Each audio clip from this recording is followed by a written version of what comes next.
시청자 여러분 안녕하십니까, 동정민입니다. 오늘 뉴스는 서민들을 울리는 깡통 전세 소식으로 시작합니다. 집값은 떨어지는데 금리는 오르면서 이 집주인들이 대출을 못 갚아 집이 경매로 넘어가는 사례가 곳곳에서 벌어지고 있습니다. 저희가 인천 미추홀구를 집중 취재하고 있는데요.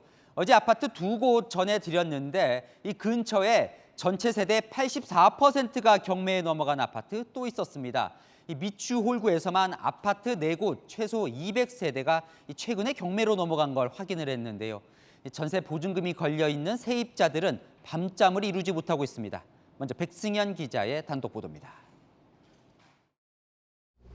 인천 미추홀구에 있는 14층 한 동짜리 C아파트. 65세대 중 55세대, 전체의 84%가 경매로 넘어갔습니다. 20대 전세 세입자 이모 씨의 집은 지난주 경매에 넘어갔습니다. 이웃집들이 줄줄이 경매로 넘어가는 걸 보고 등기를 떼보니 경매 개시 사실이 적혀 있었던 겁니다. 불안해서 거의 매일같이 등기부등본을 열어봤어요. 그랬더니 7월 27일자로 처음 개시 결정이 나고 올해 초부터 일부 세대가 경매로 넘어가기 시작했는데 집주인은 모두 김모 씨 한 사람으로 동일했습니다. 엘리베이터에 안내문이 붙었어요. 임대인이 김이라고 되어 있는 분들은 자기한테 연락을 달라라고 해서 알고 보니까 전부가 다 같은 임대인이었고 미추홀구에선 깡통 전세로 전락해 경매에 넘어간 아파트가 잇따르고 있습니다. C아파트 외에도 A아파트와 B아파트에서도 각각 72세대와 33세대가 경매로 넘겨졌습니다. 여기에 40여 세대가 넘겨진 D아파트까지 더하면 미추홀구에서만 최소 200여 세대의 깡통 전세 피해가 우려되고 있습니다. C아파트의 전세 계약을 맡았던 공인중개사는 근저당권에 대한 별도의 문구까지 적어가며 세입자들을 안심시켰습니다. 부동산에서 계약서를 써줄 때 이런 경매나 이런 상황들이 발생했을 때 자기네들이 보증금 보전을 책임진다는 문구를 적어놨어요. 집주인 김 씨는 금리 인상으로 이자가 연체돼 생긴 일이라며 임차인들에게 손해가 안 가게 하겠다고 밝혔습니다. 채널A 뉴스 백승현입니다.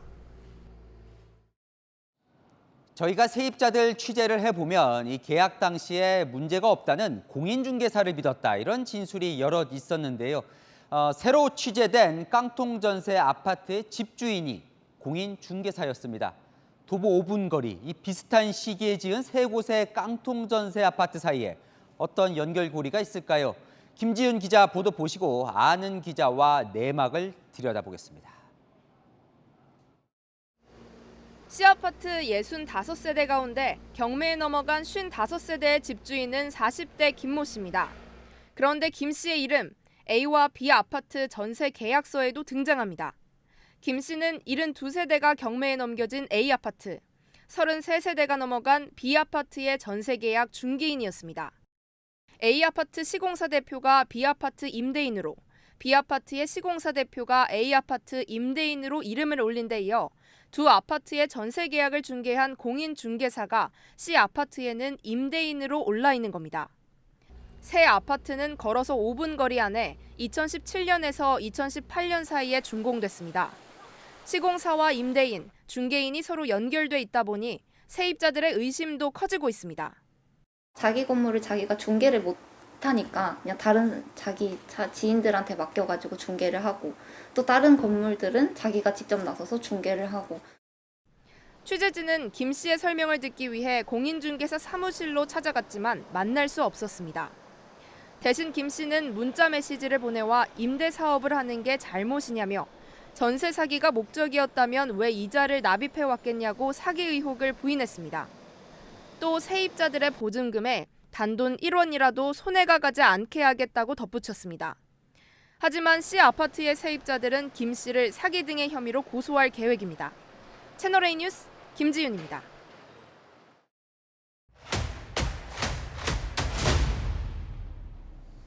아는 기자, 아자 사회부 최주연 기자 나왔습니다. 내막을 좀 살펴보죠. 어떻게요? 아파트가 있는데 그 건물 안에 있는 전체 세대의 절반 이상이 한꺼번에 이렇게 경매로 넘어갈 수가 있습니까? 이런 수십 채의 전셋집들이 무더기로 경매로 넘어갔다라는 내용 자체도 충격적이긴 한데 모두 다 인천 미추홀구에서 발생했다는 점도 주목해봐야겠습니다. 저희 취재를 종합해보면요. 현재까지 확인된 아파트는 모두 4곳입니다. A, B, C 아파트 이 3곳은 미추홀구 같은 동네에 있고요.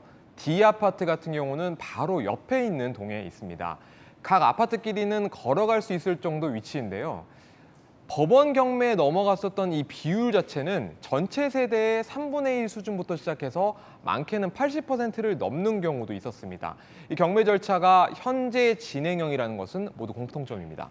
그런데 이 아파트 아까 말한 ABC, 네. 이 아파트의 경우 집주인들이 또 서로 연결이 되어 있다는 거잖아요. 맞습니다. 이 미추홀구 아파트 세 곳의 공통점이 그 부분인데 한번 살펴보도록 하겠습니다.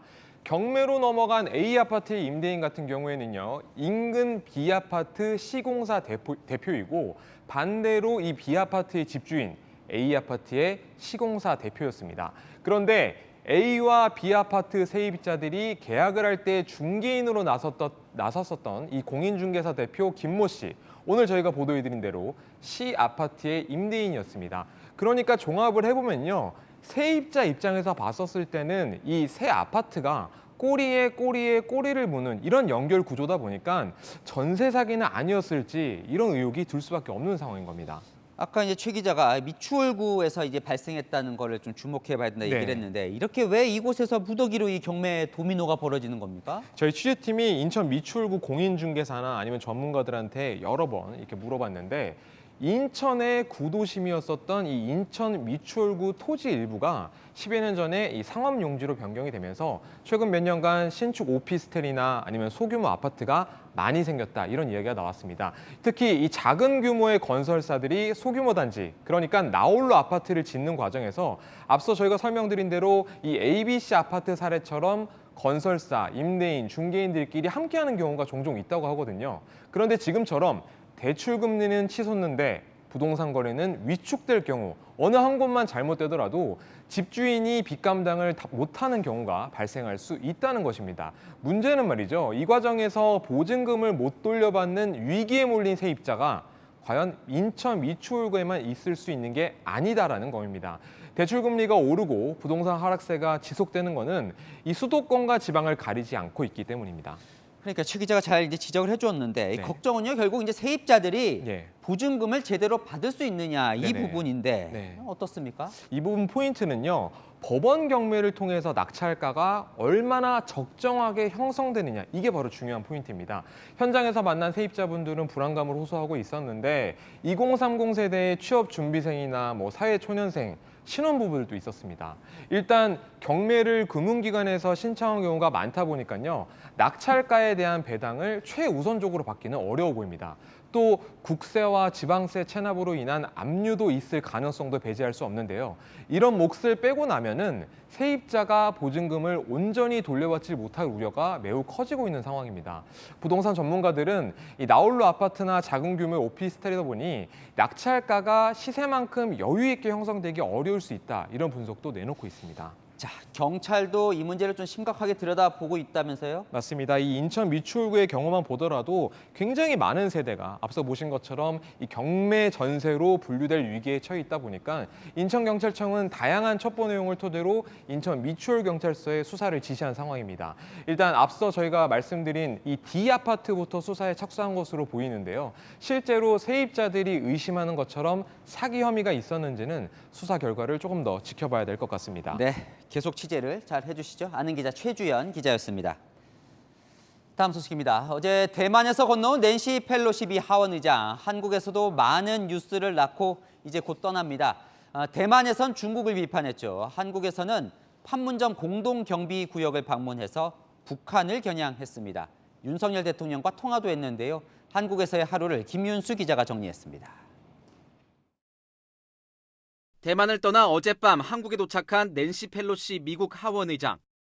현직 미 하원 의장이 방한한 건 2002년 데니스 허스터트 의장 이후 20년 만입니다.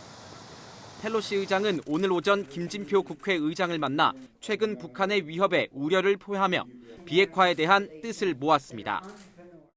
실질적인 비핵화와 평화 정착을 이루기 위한 양국 정부의 노력을 지원해 나가기로 하였습니다. The warmest of friendships. So when we come and we want to advance security, economy, and governance in an interparliamentary way. 펠로시 의장은 조 바이든 행정부 출범 이후 미국 최고위급 인사로는 처음으로 판문점 공동경비구역 JSA를 방문해 현지 장병들을 격려했습니다. 펠로시 일행의 방문이 한미 간의 강력한 대북 억지력의 징표가 될 것이다. 펠로시 의장은 앞서 여름 휴가를 이유로 대면 회담이 불발됐던 윤석열 대통령과 40분간 전화 통화를 가졌습니다. 대통령실은 펠로시 의장이 자유롭고 개방된 인도태평양 질서를 함께 가꾸어 갈 것을 제안했고, 이에 윤 대통령이 한미 동맹을 글로벌 포괄적 전략 동맹으로 발전시키는데 미국 의회와 협력하겠다고 말했다고 밝혔습니다. 펠로시 의장은 오늘 저녁 마지막 순방지인 일본으로 출국할 예정입니다. 채널A 뉴스 김윤수입니다. 중국은 펠로시 의장이 대만을 떠나자마자 군사 보복을 시작했습니다. 대만 주변 해역을 포위를 하고 실탄 사격을 벌였는데요. 이 구역에 항공기와 선박 운행이 금지되면서 우리나라뿐 아니라 전 세계 비행이 차질을 빚고 있습니다. 박수유 기자입니다. 대만과 126km 거리의 중국 푸젠성 핑탄섬 인근에서 재래식 미사일이 잇따라 발사됩니다. 중국 인민해방군이 대만 해협 중간선을 넘어 동부수역으로 실탄 사격을 벌인 겁니다. 중국 인민해방군은 현지 시각 오늘 정오부터 대만 주변 해역 6곳의 해상과 상공에서 군사훈련을 시작했습니다. 对台湾海峡东部特定区域进行了精确打击，取得了预期效果。 이번 훈련에 처음으로 대만 영해에 해당되는 12해리 이내를 훈련 지역에 포함시킴으로써 중국은 대만이 자국 영토임을 알리는 동시에 대만 무력 통일을 위한 대만 봉쇄를 연습하는 것이라는 분석이 나옵니다. 대만 국방부에 따르면 중국 무인기로 추정되는 비행체가 어젯밤 대만 관할의 진먼섬 상공을 비행한 사실도 공개했습니다. 我国政府我们会更坚定地来捍卫我国的国家主权以及领土的完整。 중국의 대만 봉쇄훈련으로 인근의 하늘과 바닷길이 막힌 가운데 우리나라 항공기 100여 편의 운항도 차질이 불가피합니다. 아시아나 항공은 대만 직항편을 오늘 3시간 앞당겨 출발시킨 데 이어 내일은 아예 결항시켰습니다. 대한항공도 내일과 모레 운항 일정을 취소했습니다. 채널A 뉴스 박수유입니다. 자, 낸시 펠로시 미 하원 의장이 한국에 머무는 하루 동안 우리 정치권은 아주 시끌시끌했습니다. 대체 왜 그런 건지 정치부 송찬욱 기자와 살펴보겠습니다. 송 기자, 이 사진부터 보겠습니다. 네. 자, 어제 이제 펠로시 의장이 밤늦게 한국에 도착하는 장면인데요. 우리 측 인사가 여기에 한 명도 없었다. 이게 지금 논란이에요. 그렇습니다. 이게 지금 어젯밤 9시 반쯤 오산 미군 기지를 통해서 이 펠로시 하원 의장이 입국하는 모습인데, 보시는 것처럼 이 골드버그 주한 미국 대사 등 미국 관계자들은 보이는데 한국 관계자들은 한 명도 없습니다. 이를 두고 의전 홀대 논란이 종일 시끄러웠습니다. 윤석열 정부의 외교 결례가 의전 참사로 이어지며 세계적인 망신거리가 되고 있습니다. 미국 의회에서 방문할 때는 영접을 의회에서 나가서 합니다. 그게 세계 공통의 의전 방식이에요. 그러게 왜 우리 측 인사가 아무도 없습니까? 이게 그러니까 윤석열 정부가 잘못한 거예요? 뭐 의회, 국회가 잘못한 거예요? 네, 우선 우리 측 인사가 없었던 거는 이게 국회와 펠로시 의장 측이 사전 협의를 했기 때문입니다. 국회와 대통령실 모두 설명 똑같은데요. 펠로시 의장은 미국 의회 관계자이기 때문에 의전을 담당하는 것도 정부가 아닌 우리 국회입니다. 국회 관계자는 미국 서열 3위 실력자가 오는데 영접을 비롯한 의전에 대해 사전에 충분한 논의가 있었다고 했습니다. 결론은 국민의힘 말이 맞은 셈입니다. 의회가 잘못한 거죠. 잘못했다기보다 어쨌든 의회가 이 의전의 주체인 거고 결정을 해야 되는 거기 때문에 윤석열 정부의 잘못이다, 이건 좀 보기 어려운 거고, 이 민주당 말대로 의전 참사라면 민주당 출신인 김진표 국회의장과 이광재 국회 사무총장을 비판한 셈이 됩니다. 대통령실에선 국회에서 해야 할 일을 대통령실로 떠넘긴다고 불쾌하다는 반응도 나옵니다. 홀대 논란이 하나 더 있었는데요. 그러니까 대통령이 펠로시 의장을 이제 만나질 않았잖아요. 통화만 했고. 그렇죠. 이게 외교 홀대냐 이런 논란도 있어요. 그것 때문에 역시나 여야 이 사안으로도 티격태격했습니다. 외교 관계에서 있을 수 없는 아마추어들의 창피한 국정 운영입니다. 의회 차원에서 초청하고 방문을 했기 때문에 그 이상의 어떤 의미를 확대하는 것도 상당히 오해의 소지가 있고. 글쎄요. 그래서 대통령은 왜 안 만난 겁니까? 네, 우선 뭐 만나냐 안 만나를 두고 정치권에서 하루 종일 시끄러웠는데 심지어 이런 중요한 외교 관계를 놓고서 무슨 내기를 하듯이 가볍게 말하는 정치인도 있었습니다. 만약 안 만나시면은 저 정치 9단짜리 내놓겠습니다. 만나지 않겠다고 했다가 깜짝 만난다고 하면은 제가 정치 10단이 돼야죠. 외교 9단이 되든지. 자, 왜 안 만난 거냐 취재를 해봤더니요. 펠로시 의장 방한 기간에 휴가 중인 윤 대통령이 지역 방문 계획이 있어서 대통령실과 펠로시 의장 측은 안 만나는 걸로 협의를 끝낸 상태였습니다. 그런데 윤 대통령이 지역을 못 가고 서울에 머무르게 되면서 두 사람의 만남이 주목을 받기 시작하면서 이 대통령실도 다시 검토에 들어갔고 결국 오늘 아침 전화 통화를 하는 것으로 최종 조율이 됐습니다. 일각에서는요, 중국 눈치를 본 것 아니냐, 뭐 이런 지적도 있던데요. 뭐 대통령실은 당연히 뭐 중국 눈치 본 건 아니다 이렇게 설명은 하고 있습니다. 이 눈치를 본 거냐 안 본 거냐, 뭐 보는 사람에 따라 생각이 물론 다를 수는 있는데 최영범 대통령 홍보수석은 모든 건 우리 국익을 총체적으로 고려해서 결정한 것이라면서 해석은 언론의 영역이라고 말했습니다. 만약에 홀대라고 한다면 당사자가 이제 그렇게 느끼는지가 또 중요할 것 같은데 낸시 펠로시 의장도 이런 논란을 알고는 있을 것 같아요. 혹시 뭐 불편한 기색을 보이거나 그러진 않았습니까? 그래서 이 국회 관계자에게 한번 직접 여쭤봤더니 불편한 기색을 보였다는 얘기가 도대체 왜 나온지 모르겠다 이런 반응들을 보이더라고요. 국회 관계자는 펠로시 의장이 국회 환대에 대해 고맙다는 감사의 말씀을 여러 차례 했다면서 펠로시 의장이 불쾌했다는 게 이해가 안 간다고 전했습니다. 이 펠로시 의장이 김진표 국회의장과 공동 발표문을 발표하고 질문을 따로 받지 않은 것도 양국 의회가 사전에 협의한 내용입니다. 이 주한 미국 대사관은 오늘 고위급 방한 시 양국이 의전 기획 관련 사항을 조율하고 있다는 입장도 밝혔습니다. 네, 잘 들었습니다. 송찬욱 기자였습니다. 자, 지금부터는요, 성남FC 후원금 관련한 단독 취재 내용 전해드리겠습니다. 당시 성남시는 부지 용도를 변경해 주면서 두산건설의 땅 15%를 기부 체납받겠다는 계획을 세웠는데요. 실제로는 10%만 기부를 받았습니다. 그 받지 않은 5% 금액이 이 두산건설이 성남FC에 후원한 액수와 비슷한 점에 검찰이 주목을 하고 있습니다. 성남FC에 우회적으로 후원을 한 것 아닌지 의심하고 있는 건데요. 이은우 기자의 단독 보도입니다. 성남시 정자동에 있는 두산그룹 사옥. 원래 병원 부지였던 곳에 지은 건물인데 성남시가 지난 2015년 용도 변경을 해주고 용적률을 높여줬습니다. 두산건설은 용적률 상향의 대가로 부지 일부를 성남시에 기부했습니다. 그런데 채널A가 확보한 당시 성남시 보고서를 보면 두산건설은 부지의 5%만 기부 체납하겠다고 제안한 반면 성남시는 관련법 시행령에 따라 15%를 받겠다는 계획을 세웠습니다. 하지만 협상 결과 두산이 기부한 땅은 10%로 줄었습니다. 이 문건에는 이재명 당시 성남시장도 결재했습니다. 검찰은 기부할 땅을 줄이는 대가로 두산의 성남FC 후원이 결정된 것은 아닌지 의심하고 있습니다. 부지 용도가 변경된 지 한 달도 안 돼 첫 후원금을 냈고 총 후원금 58억 원이 5%에 해당하는 토지 가치와 비슷하다는 이유입니다.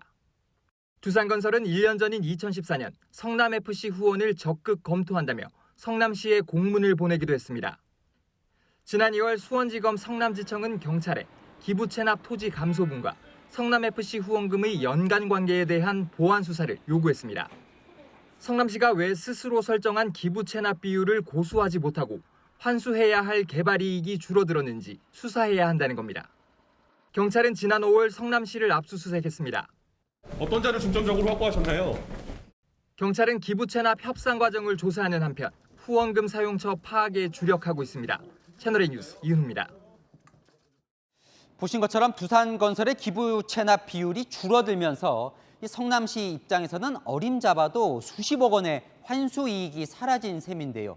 그 협상 과정과 관련해서 어떤 문서도 남아있질 않습니다. 구두로만 협상을 했다는데 이게 관례인지 다른 지자체에도 한번 물어봤습니다. 이어서 성혜란 기자입니다. 원래 15%가 목표였던 두산건설의 기부 체납 토지 비율이 10%로 확정되면서 줄어든 기부 면적은 약 440제곱미터 정도. 성남시가 당시 실거래가 기준으로 자체 추산한 가치는 수십억 원에 이릅니다. 줄어든 경위에 대해서는 과도한 기부 체납을 지양한다는 국토부 훈령에 따라 탄력적으로 협의했다고만 밝혔습니다. 하지만 성남시 정상화 특별위원회가 펴낸 백서에는 당시 협상이 구두로만 이뤄지고 구체적인 과정을 문서로 남겨놓지 않았다고 적혀 있습니다. 당시 성남시 실무자도 기부 체납 비율을 10%로 결정한 사람이 누군지 나는 모른다며 윗선 개입 여부에 대해서도 수사로 밝혀질 사안이라고 말했습니다. 다른 지자체들은 기부 면적이 준 것뿐만 아니라 협상 기록이 없다는 것도 이해하기 힘들다고 말합니다. 줄어드는 경우는 거의 없다고 보시면 될 것 같고 협의 과정들이 다 기록이 될 거예요. 최초에 저희가 적정하다고 판단한 부분에서 변동이 있는지 없는지를 또 판단해야 되거든요. 회의록이나 이런 부분들이 다 기록으로 남게 돼 있습니다.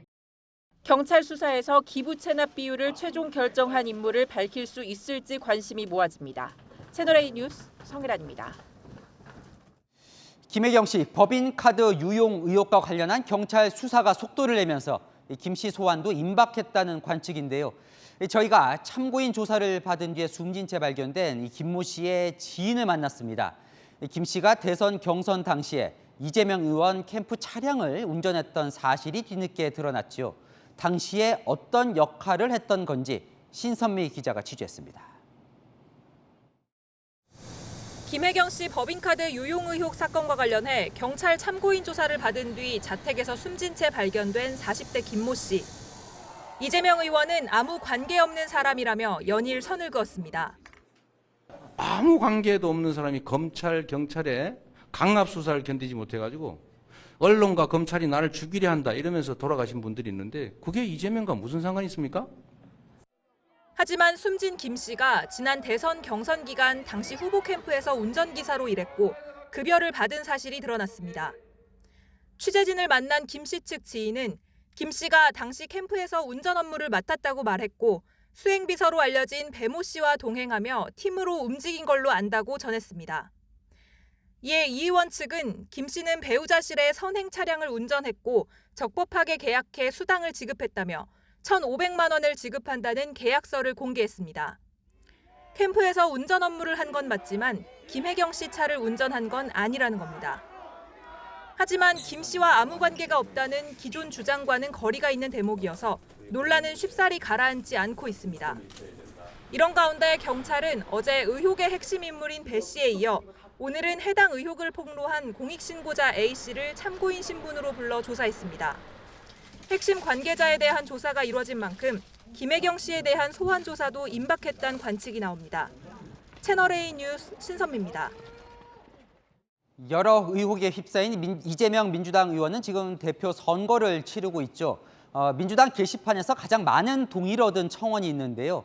당직자가 재판에 넘겨줘도 이 직무가 정지되지 않도록 당원을 개정하자는 내용입니다. 이재명 의원이 대표가 됐을 경우를 대비한 지키기 아니냐는 논란이 제기되고 있습니다. 우현기 기자입니다. 민주당 당원 청원 시스템에 올라온 당원 당규 개정 요청글입니다. 당직자가 부정부패로 기소되면 직무가 정지될 수 있다는 당원 80조를 바꾸자는 겁니다. 해당 청원에 동의한 사람은 오후 6시 기준 3만 9천여 명입니다. 청원글이 올라온 지 30일 이내 2만 명 이상이 동의하면 당 지도부에 보고가 되고 5만 명이 넘으면 당 지도부가 공식 답변을 해야 합니다. 지난 1일 올라온 이 청원은 사법 리스크 우려가 있는 이재명 의원을 지키기 위한 거라는 해석이 나옵니다. 실제로 이 의원 지지자들은 SNS상에서 청원 링크를 공유하고 있는데 이 의원 측은 청원에 관여한 것이 없다고 선을 그었습니다. 이 의원은 자신을 둘러싼 검경 수사를 연일 비판하고 있습니다. 오늘 제주에서는 모든 영역에서 최대치의 공격이 이루어지고 있다고 했습니다. 가끔 지치기도 합니다, 솔직히. 전쟁터로 끌려 나온 가족들 생각하면 내가 왜 여기까지 왔을까? 국민의힘은 자신과 관련된 수사는 어찌 그리 정치 개입이고 정치 음모냐며 이 의원을 비판했습니다. 채널A 뉴스 우현계입니다. 국민의힘이 비대위로 전환되는 것이 가시화되며 이준석 대표가 자동 해임된다는 해석까지 나오고 있죠. 그동안 주로 윤핵관 의원들을 비판했던 이준석 대표가 오늘은 윤석열 대통령과 대통령실을 겨냥했습니다. 대통령실과 친윤계 의원들은 공식 대응을 자제했습니다만 내부 반응은 어땠는지 최수연 기자가 취재했습니다. 이준석 국민의힘 대표가 과거 윤석열 대통령의 도어 스태핑 발언을 거론하며 대통령까지 비판하고 나섰습니다. 전 정권에 지명된 장관 중에 이렇게 훌륭한 사람 봤어요? 다른 정권 때하고 한번 비교를 해보세요. 사람들의 가질이나 이런 것들. 이 대표는 이 발언에 대해 나와서는 안 되는 발언이었다고 뒤늦게 비판했습니다. 윤 대통령 발언 직후 박민영 국민의힘 대변인이 민주당처럼 하지 말라고 뽑아준 거 아니냐는 국민의 물음에 대한 답변은 될 수 없다고 비판 논평을 냈는데 이 지적이 맞다는 취지입니다. 강인선 대변인 실명도 거론하며 대통령실은 이를 지적할 용기도 교정하겠다는 책임의식도 없었다고 썼습니다. 이 대표가 윤핵관을 넘어 윤석열 대통령과 대통령실을 비판하고 나선 겁니다. 대통령실과 친윤계는 공개 대응을 자제하고 있습니다. 최영범 대통령실 홍보수석은 정치활동 하시는 분들 의견 표명에 일일이 입장을 밝히는 건 적절치 않다고 했고 친윤계 의원들도 논란을 키우려는 이 대표 노림수에 넘어가지 않겠다고 했습니다. 다만 친윤계 내부에서는 불구경하면서 기름을 더 붓고 있다. 오직 자기 자신만 살아남으려고 하는 것 같다며 불만이 쏟아지고 있습니다. 국민의힘은 내일 상임 전국위를 열어 당 비상 상황에 대한 유권 해석을 받고 비대위 전환 절차에 들어갑니다. TLA 뉴스 최수연입니다. 이렇게 더 강경해진 이준석 대표는 비대위가 출범하며 복귀가 무산되면 법적 대응도 불사하겠다는 분위기입니다. 청년 당원들이 집단 소송을 하는 방법도 검토하고 있습니다. 이어서 김단비 기자가 보도합니다. 이준석 대표를 지지하는 청년 당원들이 집단 소송 형태로 국민의힘 비상대책위원회 출범에 제동을 거는 방안이 검토되고 있습니다. 이준석계인 신인규 전 상금 부대변인은 어제 국민의힘 바로 세우기라는 오픈 플랫폼을 열었습니다. 오늘 오후 기준 약 3천여 명이 신청했는데 이 사람들을 중심으로 가처분 신청을 내는 방안이 논의 중입니다. 당원들의 그런 가처분 신청이라는 것까지도 포함을 해가지고 여러 가지 좀 다수 의견을 한번 좀 조망해볼 계획입니다. 사법적인 절차를 통해서 구제받는 것밖에는 방법이 없지 않느냐 이런 얘기를 주시면서 당원권을 침해받았다는 이유로 당원들이 가처분 신청을 할 경우 인용될 가능성이 더 높다는 이유에서입니다. 또 이 대표가 직접 신청한 뒤 인용되지 않을 경우 져야 할 정치적 부담도 고려됐습니다. 비대위원장 임명이 결정되는 오는 9일 전국위원회 직후 법적 행동에 나설 가능성이 큽니다. 이 대표는 윤리위원회 징계 이후 당원 가입을 독려해왔습니다. 장외 여론전뿐 아니라 당원들의 가처분 신청까지 염두에 둔 전략적 행보라는 해석이 나옵니다. 채널A 뉴스 김단비입니다. 민주당은 만 5세 입학정책 철회 요구에 이어 박순애 교육부 장관 교체까지 요구하고 있습니다. 대통령실은 취향연령 하향 정책을 폐기할 수 있다고 내비쳤지만 박 장관 교체 요구에는 선을 그었습니다. 한수아 기자입니다. 더불어민주당과 정의당 국회의원들이 45개 시민단체와 함께 만 5세 입학정책 철회를 촉구하는 기자회견을 열었습니다. 전 국민 패싱 졸속 행정으로 국민적 대혼란을 야기한 윤석열 정부의 책임 있는 사과를 요구하고자 이 자리에 섰습니다. 이후 열린 토론회 등에서도 공세는 이어졌습니다.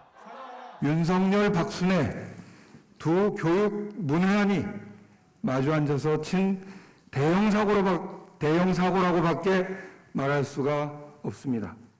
윤석열 대통령이 휴가 중인데 휴가 끝나고 오셔서 아마 가장 먼저 해야 될 일이 교육부 장관의 거취 문제 아닐까 싶습니다.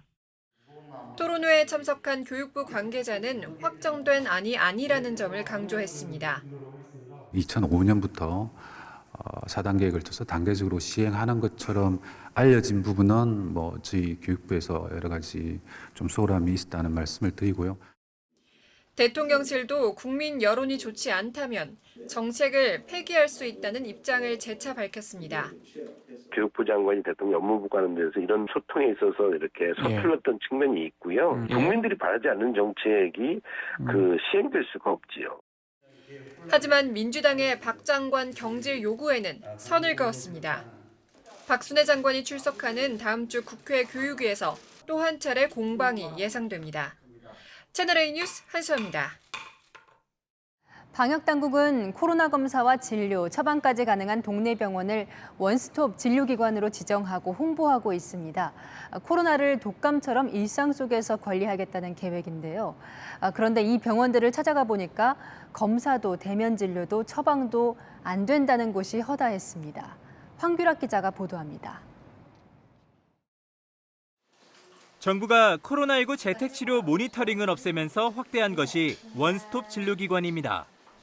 코로나 검사와 진료, 처방까지 한 번에 받을 수 있는 동네 병의원인데 전국에 9,300여 개가 있습니다. 증상이 있는 분들은 신속하게 대면 진료를 받을 수 있도록 적극적으로 홍보하도록 하겠습니다. 방역당국이 공개한 원스톱 진료기관을 찾아가 봤습니다. 코로나 진료는 물론 검사도 하지 않는다며 돌려보냅니다. 네, 코로나 검사 안 해요. 학기가 있어가지고 진료키트 하나씩 검사할 것이고 이상 있으시면 보고시러 가세요. 대면 진료가 가능하다는 표기와는 달리 안 된다고 잘라 말하기도 합니다.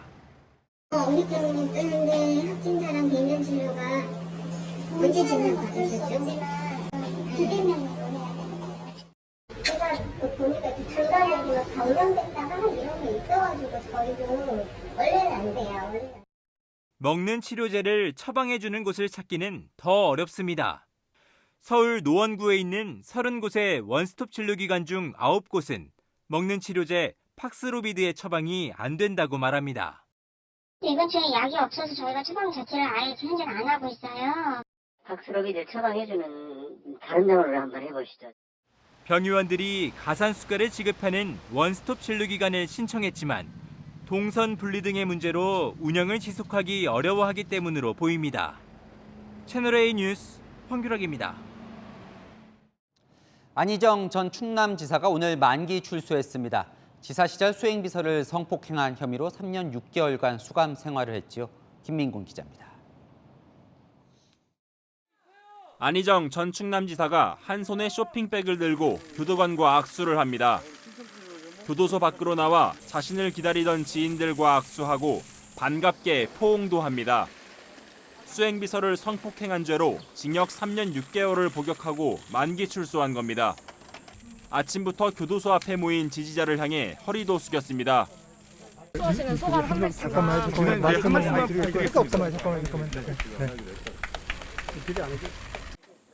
지지자와 지인들은 박수로 안 전 지사를 맞았고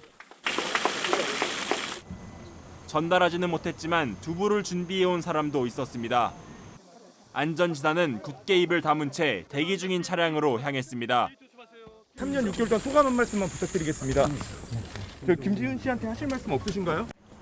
안 전 지사의 출소를 보러 온 사람 중엔 학창 시절 친구로 알려진 더불어민주당 강준현, 김종민 의원도 있었습니다. 안 전 지사는 공직선거법에 따라 향후 10년간 피선거권이 없기 때문에 정계복귀 가능성은 사실상 없다는 관측입니다. 채널A 뉴스 김민곤입니다. 교육부가 이례적으로 서울대에 총장 징계를 요청했는데요. 조국 전 장관 징계를 미뤄왔다는 이유입니다. 홍유라 기자가 보도합니다. 서울대 교수로 뇌물수수와 직권남용 혐의로 기소된 조국 전 법무부 장관에 대한 징계를 미뤄온 오세정 서울대 총장. 어쨌든 분명하지 않은 상황이라고 판단을 해서 조국 교수의 1심 판결을 기다리기로 그렇게 결정을 했습니다. 그 사이 일부 징계 사유 시효가 종료됐습니다.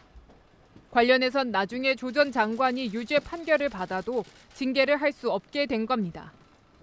역시 서울대 교수로 울산시장 선거 개입 의혹 등으로 기소된 이진석 전 청와대 국정상황실장의 경우도 마찬가지입니다. 교육부는 오 총장에 대한 면책과 감봉 등의 경징계를 서울대에 요구하기로 했습니다. 법원 판결 전에 징계를 확정하지 않더라도 나중에 징계가 가능하도록 징계 의결 요구 절차를 밟아 시효를 중단시켰어야 했다는 겁니다. 앞서 오 총장에 대한 징계 요구에 서울대가 불복해 재심의가 진행됐지만 같은 결과가 나오자 서울대 교수협은 반발하고 있습니다. 시시비비를 가르는 건 총장이 아니고 징계위원회 결정이거든요. 다 한꺼번에 섞어서 총장 징계를 결정 내린 거는 이거는 조금 문제가 상당히 크다고 봅니다. 서울대 총장이 교육부로부터 징계 요구를 받은 건 지난 2011년 법인화 이후 처음입니다. 채널A 뉴스 홍윤아입니다.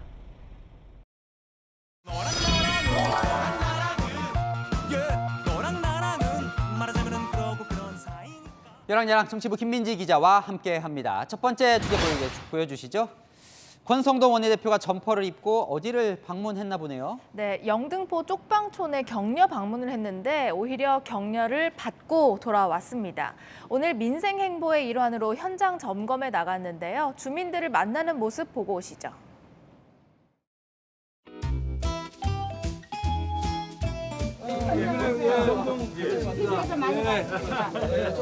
권성동 원내. TV보다 더 잘 먹고 있어요. 뭐 김치 담그시는 거예요? 네, 맛있게 담그시죠. 안녕하세요. 앉으세요. 다리가 많이 부으셨네. 아이고, 고동하시는데도 불편하시고. 목발 있어야지. 목발 없으면 한 발짝도 못 가. 잘 챙겨서 하여튼 불편함이 없도록 저희들이 더 노력하겠습니다. 한 주민이 권성동 원내대표에게 TV 뉴스를 많이 보는데 맨날이라고 말을 건넸습니다. 그러자 권 원내대표 싸우는 모습만 보시냐고 물었는데요. 주민이 마음이 참 안 좋다고 하자 빠른 시간 내에 수습하겠다면서 걱정해 주셔서 고맙고 죄송하다고 답했습니다. 좀 느끼는 게 있었을까요? 정치가 국민을 걱정하는 게 아니라 늘 이 국민이 정치를 걱정합니다. 네, 권 원내대표는 제가 격려를 하러 왔는데 격려를 받아서 더 좋다고 했는데요. 말씀하신 대로 좀 느끼는 게 있으면 좋겠습니다. 네, 다음 주제 보겠습니다. 자, 전현직 대통령이 동시에 이제 휴가 중인데 즐기는 방법은 좀 다른 것 같습니다. 네, 먼저 윤석열 대통령은 어제 김건희 여사와 함께 연극을 봤는데요. 대학로의 한 소극장에서 2호선 세입자라는 연극을 본 뒤에 출연진과 저렇게 기념사진을 찍었습니다. 뭐 야당은 또 뭐 한가하게 연극 볼 때냐고 하던데 연극은 뭐 볼 수도 있을 것 같기도 하고요. 네, 연극 관람 후에는 인근 식당에서 배우들과 저녁도 먹었는데요. 대통령실 관계자는 연극계의 어려운 사정에 대해서 듣고 배우들을 격려했다고 전했습니다. 자, 양산에서 나온 문재인 전 대통령은 바다에 갔더라고요. 네, 제주도 서귀포시의 한 해수욕장에서 김정숙 여사 그리고 지인들과 함께 수상 놀이기구를 타기도 했고요. 또 제주 올레길도 걸었습니다. 수염을 기르고 티셔츠와 반바지 차림이었는데요. 바닷가에서 탁현민 전 비서관이 동행한 모습이 포착되기도 했습니다. 네, 하나 더 보겠습니다. 자, 박순애 교육부 장관, 이번엔 하필 신발이 뭡니까? 네, 벗겨졌습니다. 기자들의 질문을 피하면서 이동하던 중이었습니다. 질문 받으셔야 되는 거 아닙니까? 소통 안 하시는 거예요, 그러면? 기자들도 만나서 여러...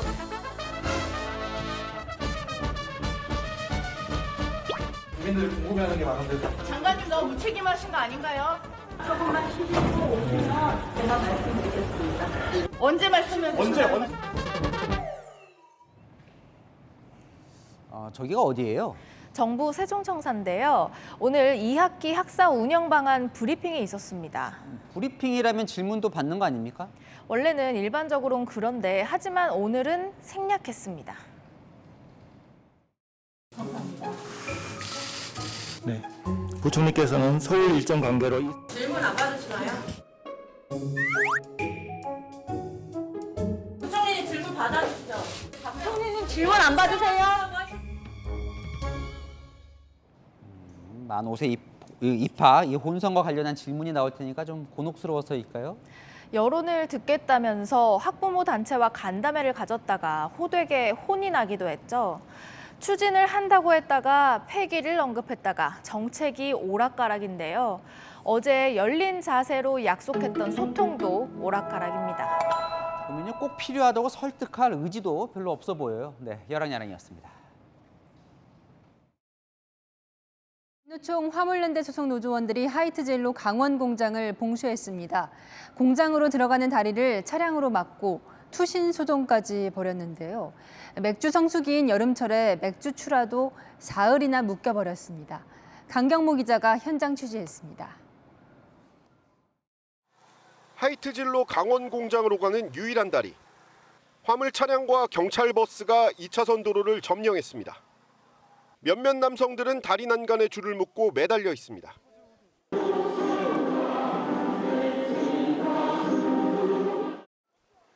이들은 하이트진로 소주를 운송하는 민노총 화물연대 조합원들. 운송비 인상 등을 요구하며 이천 청주 공장에서 파업과 공장 봉쇄를 해오다 그제부터 강원 공장 봉쇄에 나섰습니다. 강원 공장은 맥주 생산의 60%를 담당하는 주력 시설입니다. 노조가 다리를 점거하면서 공장에서 생산되는 맥주들은 사흘째 발이 묶였습니다.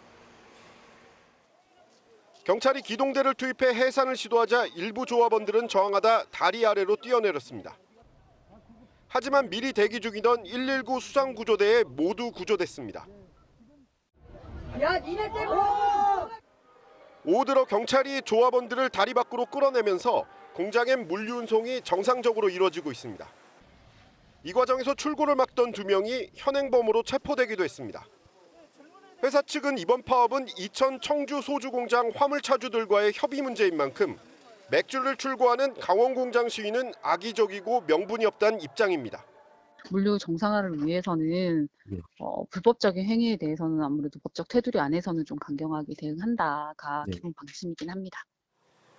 하지만 화물연대는 앞으로도 강원 공장 앞에서 대규모 집회를 이어간다는 계획이어서 추가 피해가 우려되고 있습니다. 채널A 뉴스 강경모입니다. 인천에서 40대 남성이 아내와 장모에게 흉기를 휘둘러 아내가 숨지고 장모도 크게 다쳤습니다. 현장에서 도망친 남성은 아직까지 행방이 묘연합니다. 조현진 기자가 보도합니다. 깜깜한 밤 머리가 희끗희끗한 여성이 다급히 뛰어갑니다.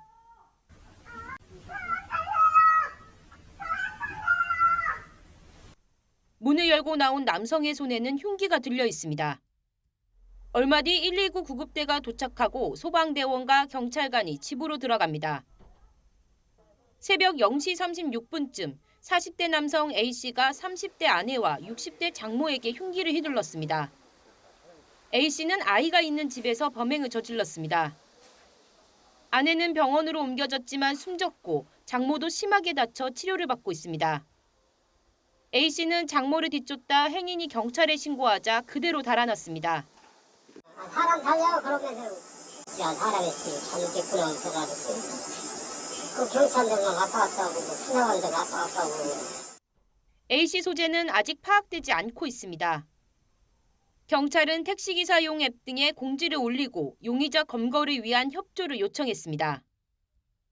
A씨는 42살 남성으로 스포츠 머리에 키는 168cm, 당시 감색 반팔 티셔츠와 같은 색 바지를 입었습니다. SUV 차량을 몰고 인천과 경기 시흥 일대로 도주 중이며 이후 택시를 이용할 가능성도 있습니다. 아니 아직 안 잡아갖고 모르고요. 지금 추적 수사 중이에요. 경찰은 A씨를 붙잡는 대로 정확한 범행 동기 등을 조사할 방침입니다. 채널A 뉴스 조현진입니다. 코로나 이후 층간소음 민원과 분쟁은 더 크게 늘었습니다. 층간소음에 취약한 다세대 건물 구조에 문제가 있다는 지적도 나오는데요. 오늘부터 집이 다 지어지면 정부가 소음을 측정하고 통과해야 입주할 수 있습니다. 이민중 기자입니다. 지난해 인천에서 발생한 흉기 난동 사건. 층간소음이 다툼의 원인이었습니다. 커다란 타이어로 바닥을 내려치고 배구공 크기 고무공을 떨어뜨리고 지네발 같은 기계로 바닥을 반복적으로 두드립니다. 큰 물체가 떨어지거나 아이가 뛰는 상황을 가정한 실험으로 아래층에서 소음을 측정합니다. 기준을 통과한 바닥재와 내장재는 공인 인증을 받게 되고 건설사는 이 제품만 쓰면 됩니다. 이렇게 인증받은 제품들이 집을 지을 때 제대로 쓰이는지 지금까지 따지지 않았지만 오늘부터는 달라집니다. 집이 다 지어지면 이 장비들을 현장으로 직접 가져가 측정하는 걸로 바뀝니다. 전체 세대의 2에서 5%를 무작위로 뽑아 측정하고 기준을 통과해야 입주 허가를 내주는 겁니다. 소음 기준도 경량과 중량 충격은 모두 49dB로 낮아지며 한층 강화됐습니다. 이번 조치로 날림 부실 시공이 줄고 층간소음 분쟁도 감소할 것이란 게 정부 기대입니다. 정부가 나서서 바닥 충격은 층간소음과 관련돼서 검사를 명확하게 진행을 하고 그거에 대해서 충분하게 이제 재시공이라든지 보상을 받을 수 있는. 다만 기준에 못 미쳐도 재시공이 쉽지 않아 손해배상에 그칠 가능성이 큽니다. 이 때문에 과태료 부과나 준공검사 연기 등 보다 강제성 있는 제도 보완이 필요하다는 지적도 나옵니다. 채널A 뉴스 이민준입니다. 우리나라의 첫 달 탐사선 다누리가 내일 발사됩니다. 발사에 성공하면 우리나라는 세계에서 7번째 달 탐사국이 됩니다. 안보겸 기자가 보도합니다. 미국 플로리다주 케이프 커네버럴에 있는 우주 군기지 발사대. 우리 시간으로 오늘 오전 11시 15분쯤 우리나라 최초의 달 탐사선인 다누리가 우뚝 섰습니다. 내일 아침 발사를 앞두고 미국 스페이스 X사의 발사체인 펠콘 9과 결합 후 우주를 향한 기립을 마친 겁니다. 다누리의 발사 예상 시각은 내일 오전 8시 8분. 발사 준비 점검과 추진체 주입 등을 마치면 카운트다운에 돌입합니다. 발사에 성공하면 우리나라는 세계 7번째의 달 탐사국이 됩니다. 4개월간 우주를 비행하는 다누리는 오는 12월 말 달 궤도에 진입 후 내년부터 1년간 달 상공을 매일 12바퀴씩 돌며 임무를 수행합니다. 다누리의 최우선 임무는 2030년대 초 발사 계획인 한국형 달 착륙선의 착륙 후보지를 탐색하는 것. 세계 최초로 우주 인터넷 통신 시험도 시도합니다. 우주 인터넷 장비에는 방탄소년단의 다이너마이트 음악이 담겨 있는데 시험에 성공하면 달에서 튼 방탄소년단 노래를 지구에서 들을 수 있습니다. 이 기회가 여기서 끝나는 게 아니라 이제 더 계속 이어져서 탐사선, 유인, 그다음에 더 먼 심우주까지 충분히 좋은 이벤트들로 이어지면은 이 분야에 대한 어떤 비전도 그만큼 더 밝지 않을까 싶습니다. 다누리가 예정대로 임무를 시작하면 우리나라도 지구 밖을 벗어난 심우주 탐사를 본격적으로 할 수 있게 됩니다. 채널A 뉴스 안보겸입니다. 우주 산업에 이어 K방산의 위상도 높아지고 있습니다. 세계 7대 불가사의 피라미드 위에서 우리 공군의 에어쇼가 펼쳐졌는데요. 그동안 외국 비행기에는 단 한 번도 허용되지 않았는데 블랙 이글스 팀이 첫 테이프를 끄는 겁니다. 김성규 기자입니다. 솟구치다 급강하는 비행기들. 부채살처럼 퍼져가더니 피라미드 위에 빗줄기처럼 쏟아집니다. 갈라진 두 편대가 새겨놓은 하트 한가운데로 화살처럼 날아가고 새파란 카이로 하늘 위에 대형 태극 무늬도 그려놓습니다. 대한민국 공군의 특수비행팀 블랙 이글스가 이집트 공군과 함께 기자 피라미드 상공에서 에어쇼를 선보였습니다. 4,500년이 넘는 유적 위에서 외국 공군의 에어쇼가 허락된 건 블랙 이글스가 처음입니다. 한국과의 방산 협력을 원하는 이집트 당국이 하늘문을 열어준 겁니다. 블랙 이글스로서도 아프리카, 중동 지역에서 처음 진행한 에어쇼입니다. 지난 2월 K9 자주포 단일 규모로는 최대인 2조 원대 구매를 확정한 이집트는 추가로 한국산 경공격기 FA-50 도입도 검토하고 있습니다. 이집트 공군은 내년 기종 선정을 목표로 고등훈련기 교체 사업을 진행 중인데 블랙 이글스의 T-50B 기종을 공격용으로 개량한 FA-50을 선택할 가능성이 큰 것으로 관측됩니다. 이곳 이집트에서 공동 생산, 공동 마케팅을 함으로써 이 아프리카 지역 내에서의 저희들의 판로를 개척할 계획입니다. 한국의 연이은 방산 부문 성과에 최근 방위비 2배 증액을 논의 중인 일본도 주목하고 있습니다. 일본 최대 일간지 요미우리 신문은 한국이 지난해 사상 최대 무기 수출액을 기록하며 존재감을 키우고 있다고 보도했습니다. 또 지난 5년간 세계 8위 수준에서 3, 4위권 도약을 목표로 한다며 K방산의 급성장을 높게 평가했습니다. 채널A 뉴스 김성규입니다.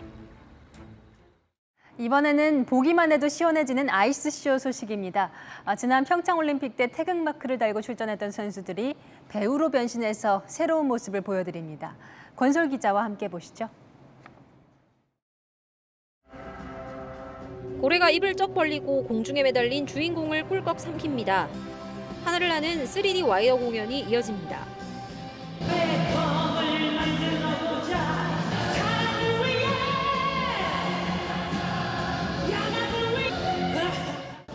현란한 고무 끝에 폭죽이 차례로 터지고 배우들은 빙판 위에서 연속으로 점프합니다. 상공유사에 기록된 우리의 전통설화, 수로 부인의 뒷이야기를 재구성했습니다. 정녕, 네가 수로의 아들이란 말이냐? 예. 넓고 투명한 아이스링크는 별빛처럼 쏟아지는 조명에 무대 연출이 더해져 완전히 탈바꿈했고 무대 배경인 바닷속을 다채롭게 표현했습니다. 평창 올림픽 때 16살 최연소 국가대표였던 김하늘. 20살이 된 이제 배우로 변신해 용왕의 딸로 커플 연기를 펼칩니다. 공중 액션을 소화하려 손목은 멍투성이가 됐지만 설렘이 더 큽니다. 삼각관계, 짜릿짜릿한 그 이루어질 듯 이루어지 않는 그런 로맨스 이야기를 잘 주의 깊게 봐주셨으면 좋겠어요. 은퇴했던 선수들이 아이스쇼로 다시 그립던 얼음판에 돌아오게 돼 한껏 의욕에 차 있습니다. 평창에서 한국 피겨 사상 처음으로 페어 종목에 출전했던 김규은은 마녀 역할을 맡았습니다. 제가 이제 페어를 했다 보니까 이제 그런 기술들을 넣고 싶어가지고 이제 중에 첫 번째가 이제 데스 스파이럴이라고, 두 번째는 가벼운 리프트 정도.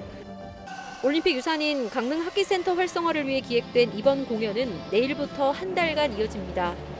채널A 뉴스 권솔입니다. 가만히 있어도 금세 지치는 무더운 날씨입니다. 전국 대부분 지역에 폭염특보가 이어진 가운데 현재 내륙과 영남을 중심으로 폭염경보로 강화된 곳이 많은데요. 습도가 높아서 체감온도는 최고 33도에서 37도까지 올라 무덥겠습니다. 통풍이 잘 되는 시원한 옷차림과 충분한 수분 섭취 해주셔야겠습니다. 서울은 9일째 열대야가 이어지고 있습니다. 내일도 아침에 대부분 지역 26도를 웃돌겠고요. 한낮에는 32도, 대구는 37도까지 오르겠습니다. 내일 강원 영동을 제외한 전국에 5에서 60mm의 소나기가 지날 텐데요. 소나기 특성상 돌풍과 벼락을 동반해 기습적으로 강하게 쏟아질 수 있습니다.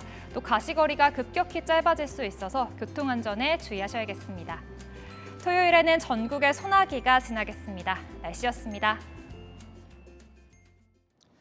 매일매일 울어요. 그런데 답이 없어요. 전세 계약할 때 보증금을 돌려받지 못할 거라고 누가 상상하겠습니까? 그런데 올해 상반기에만 돌려받지 못한 전세 보증금 무려 3,400억 원입니다. 부동산 시장이 주춤하자 깡통 전세가 기승을 부리고 있는데요. 특히나 정보도 경험도 적은 청년들이 많이 피해를 보고 있는데 이건 좀 막아야 하지 않을까요? 마침표 찍겠습니다.